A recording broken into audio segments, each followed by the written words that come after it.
ইয়াৰ আগতে আমাৰ বিহুৰ অনুষ্ঠিত কৰিছিলে আৰু এতিয়া আমাৰ ঝুমুৰ বিনন্দিয়া কৰিছে।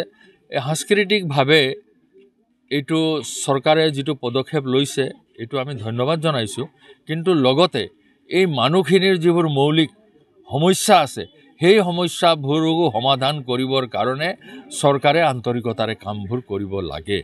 সেইকাৰণে আমি কৈছোঁ যে বিশেষকৈ আজি অসমৰ আমি 4/5 এভাগ চাহ জনগোষ্ঠীৰ মানুহ, 20% ভাগতকৈ বেছি, কিন্তু চৰকাৰী চাকৰিত আমাৰ চাহ জনগোষ্ঠীৰ 1% মানুহ নাই। বিভিন্ন ক্ষেত্ৰত যাতে আমাৰ শিক্ষিত ল'ৰা ছোৱালীবোৰে চৰকাৰী চাকৰিৰ আৰু অন্যান্য সুবিধাবোৰ পায় তাৰ কাৰণে ব্যৱস্থা ল'ব লাগিব।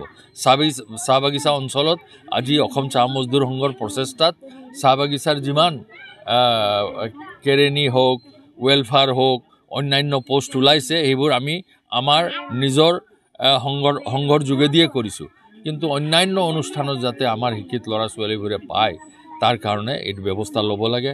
আৰু অকল স্কুল ঘৰ সাজি দিলেই নহ'ব, এই স্কুল ঘৰত আচল শিক্ষকসকল দিব লাগিব আৰু শিক্ষকসকলৰ লগতে যাতে চাহ জনগোষ্ঠীৰ ছাত্ৰ ছাত্ৰীবোৰ শিক্ষা গ্ৰহণ কৰিবলৈ যায় তাৰ কাৰণেও ব্যৱস্থা ল'ব লাগিব।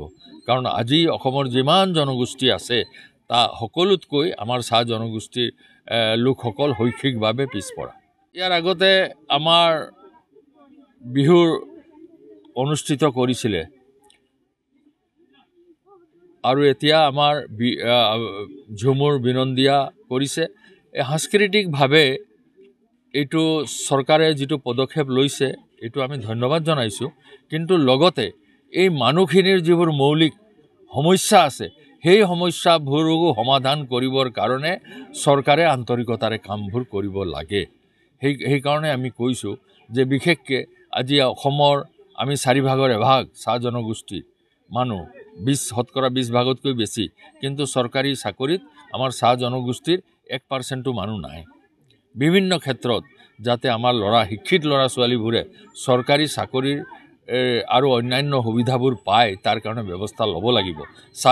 চাহ বাগিচা অঞ্চলত আজি অসম চাহ মজদুৰ সংঘৰ প্ৰচেষ্টাত চাহ বাগিচাৰ যিমান কেৰেণী হওক, ৱেলফেয়াৰ হওক, অন্যান্য পোষ্ট ওলাইছে সেইবোৰ আমি আমাৰ নিজৰ সংঘৰ যোগেদিয়ে কৰিছোঁ, কিন্তু অন্যান্য অনুষ্ঠানত যাতে আমাৰ শিক্ষিত ল'ৰা ছোৱালীবোৰে পায় তাৰ কাৰণে এইটো ব্যৱস্থা ল'ব লাগে।